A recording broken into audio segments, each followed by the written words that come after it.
Right, quickly, the next one also is our very, very good friends. State policing. State policing, for as long as we can remember, yes, has been on the table. I recall even during the military era. yes.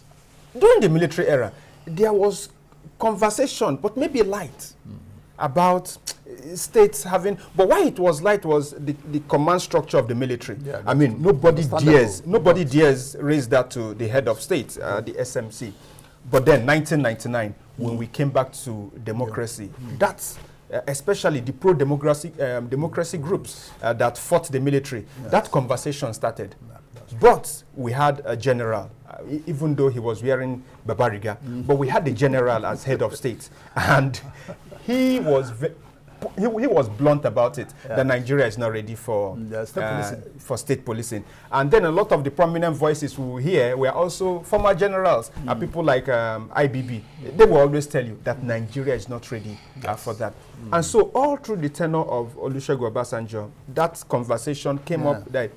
But then when Yar'Adua came into power, that conversation gained room. And when we are still having that debate, Nigerians were divided. Yes. Some said we are not ripe for that. Yes. Some expressed their fears. Some gave their reasons. And some other Nigerians said, look, we are ready for this. Yes. In 2018, Senator Ikweremadu and some other senators, then he was deputy Senate president. Correct. Pushed that bill to, I think that was the 8th Senate. The 8th Senate, it didn't fly. That is just the truth, it didn't fly. The 9th Senate tried this also. Well, the governor shut it down. But then, here we are, 2024. Yes. Insecurity is the biggest issue. In fact, I've struggled to know what is the biggest. I think it's insecurity then hunger. It is. Yes, it is insecurity then hunger. But it used to be hunger, then insecurity, then insecurity. And so it seems as though now there is some readiness for Nigerians to have this conversation. And so we've seen the House of Representatives, Benjamin Kalu, the, what's his name? The Deputy Speaker of the House of Representatives, and some other lawmakers, they pushed this bill. Luckily, for the first time, it has passed second reading. I think sometime, I think February 20th or so, it passed second reading. Today, the House of Representatives is holding, some public hearing about this. And the whole idea is for Nigerians to come make inputs. Prominent Nigerians have been named who will be there today in Abuja. What do you think about this? Because this is the first time we're also seeing the executive, in the Federal Executive Council, also sitting down with the six governors saying, guys, can we begin to think about state policing? What do you think about this whole new move? Security is very critical, because, talked about hunger, you talked about security. Yeah. We cannot effectively talk about salvaging the economy without talking about security. You understand? Because each time we talk about ease of doing business, each time we talk about productivity, each time we talk about agricultural challenges and problems, food, inflation, prices of food products, going up, somehow it's interlinked, with insecurity. Yes. Because the food we have, so much of the food we have coming down here, so much of it, they're coming from the north. And when you have so much insecurity there. So the point I'm making is that we've come to a point where we need to go back, to all the ideas, all the bills, whatever that's been said, before that we think that should bring a modicum of, solution to this our insecurity, which has brought back, the issue of state policing, like you mentioned. Now, there's going to be a public hearing today, and somebody said that every insecurity is first and foremost local. It's local, first, before anything, especially for those who support, state policing. There's been arguments for and against. But those who support it insist that it is first and foremost local. You don't have this kind of situation where something happens in Ebonyi State, for instance. You ship policemen from here to Ebonyi. They don't understand the terrain, they don't understand the language, they don't understand the tradition. They move in there and they can only achieve so much. But if you begin to consider the issue of state policing, what that means is that everything becomes localized. You understand? They know the nooks, they know the crannies, they know the bad guys, they know the where they have the the passports, they have the information and everything. So there's been plenty of plenty of positives, plenty of push, for us to get back to this state policing. Yes. Believing it will solve, especially considering that we've tried in the last 14, 15, 20 years, we've continued to have this issue of insecurity, and it appears like we've gone to a point where there's no solution any longer. So I think that we also have to try this, even if we are going to do it for about 6 months or 1 year. Let's try and see what it gives us. That's what I think. We've come to that point. But those who are against it insisting that it will lead to so much. I mean, the governor is now going to have so much powers to be able to use that against, his opponents. And he may also begin to escalate interstate, issues, especially where they have land issues.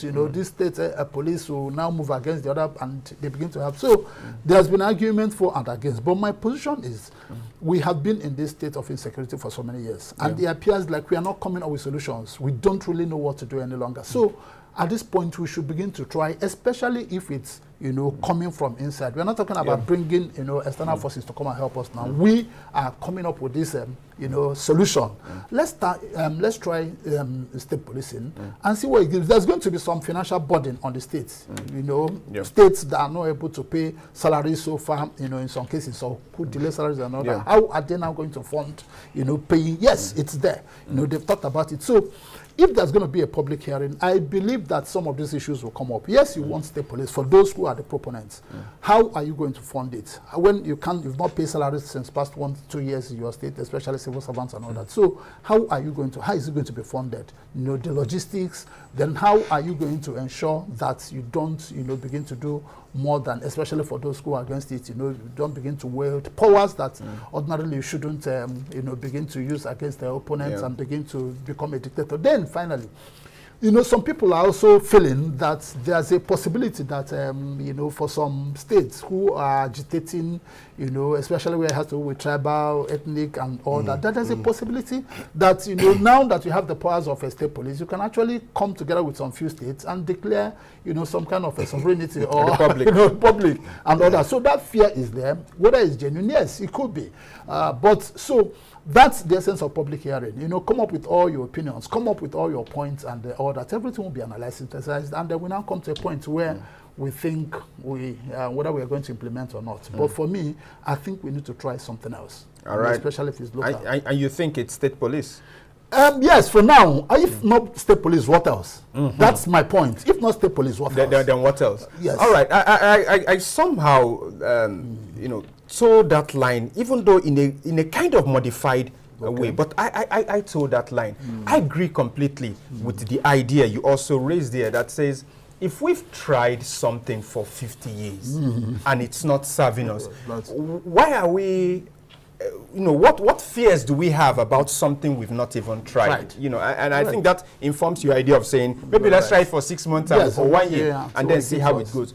But the modified thinking I've always had about this is, can we please split this conversation? Okay.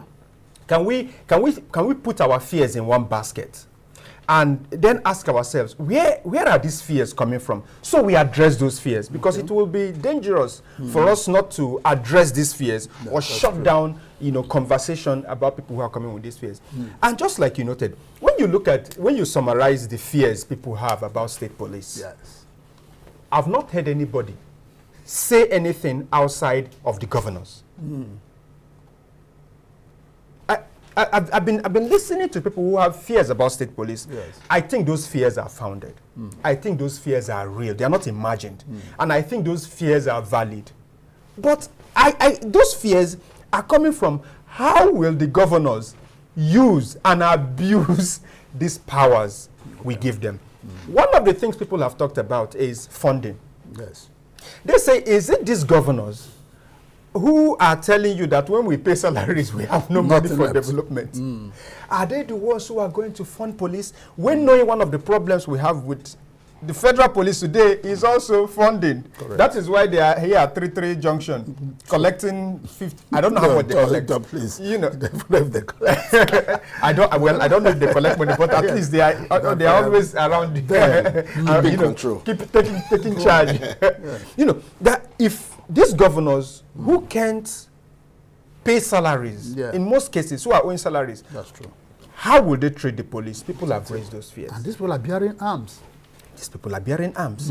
They also ask the question, is it these governors who would rather operate as sting gods, emperors, without respect for rule of law? In fact, people are freer critiquing a president than a governor because of the fear, and people have examples of how governors, how will these people, with this kind of a temperament, they've talked about how INEC, with all of the complaint we have about INEC, INEC still conducts better elections where opposition parties breathe than these state governors when they conduct what they call local government elections. I don't know what they are, but they call them local government elections. No opposition party. In fact, if in a state like Anambra State that is controlled by Abga, if you and has a high level of sympathy, the Labour Party has a high level of sympathy.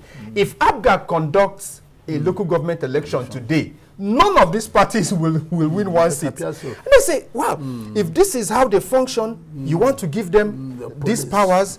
And then people also talk about how they will use it against their opponents and all of that. And then when you look at how state police should function, there should be a healthy check and balance by the legislature and judiciary.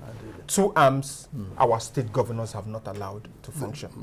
Even when the National Assembly has granted financial autonomy such that their payment should be on first line charge, our governors have frustrated that. Correct. But here is what I think.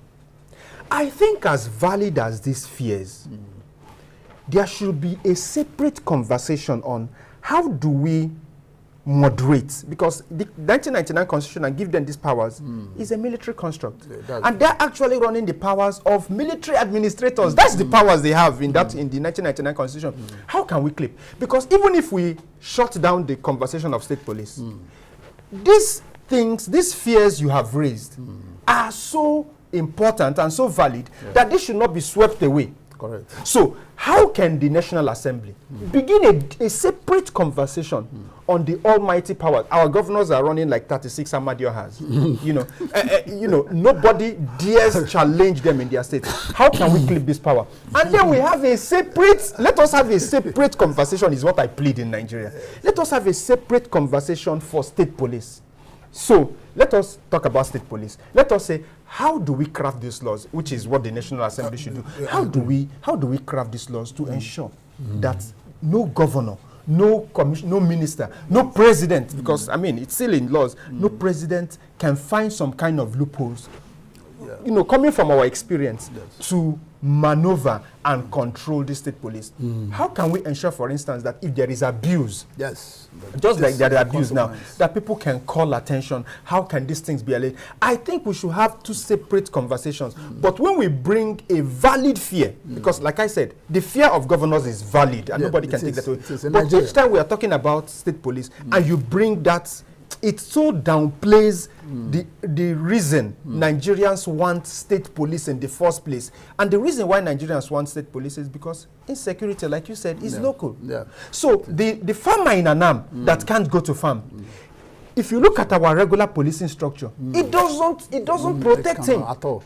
If you look at our school children, who we send to school and kidnappers come to kidnap them. If you look at the regular policing structure where the IG needs to do, it doesn't protect them. So let us have this conversation and then have a separate conversation. But if all the fears we have is our governors misusing them, I'm afraid we won't even when we have this hearing today, this public. I'm afraid if that conversation dominates, it is going to whittle down the very fear the average Nigerian has about security of life and property.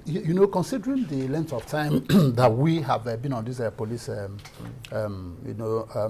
local policing, community policing and all those things, I strongly believe, because I've read, plenty of presentations concerning this, and they're wonderful on paper. Very, very wonderful. In fact, they addressed, so many of the concerns which you raised, but as always in Nigeria, implementation, that's always the problem. But why I keep saying that there's a need for us to try this is, because we I mean, we've seen ourselves. Government, maybe we'll talk about that later. Government has wonderful ideas on paper on the things they need to do, especially where it has to do with the economy. If we do not address issues concerning insecurity or security issues, the economy may not grow as fast as they want. Which is why I think they want to come back to this, policing issues that we're talking about. So it first starts with amendment, constitutional amendment, which I don't know how long it's going to take, for them to be through before we begin the implementation of that. So, I want to believe that the laws are going to cover all that. All those your fears that are going to come up if the governor begins to wield so much powers and begins to pursue opponents up and down, make the place ungovernable or whatever. What is the consequence? What happens? What do we do? How do we begin to record? So I want to believe that that is the essence of this public hearing. Get all these people come up with all the ideas. The papers I've also seen, they have plenty of checks and balances. But like I said, let's get to the point where we implement, see what it gives us. But we should also have a fallback option where if this begins to cause more problems than we envisaged, can we get back to the federal policing that we had, before? So I think that, that option needs to be there. Well, your kinsman has an answer to that. Osito Okechukwu. He said we should go back to the Police Act. If you read between section 105 to 109, it talked about, because that's, I know that's a language of your generation, constabulary police. The 50s and 40s. So when I said, wow, this man, he has some deep sentiments from where he's coming from. But I don't think that's a solution. All right, we'll go for this short break. When we get back, more stories.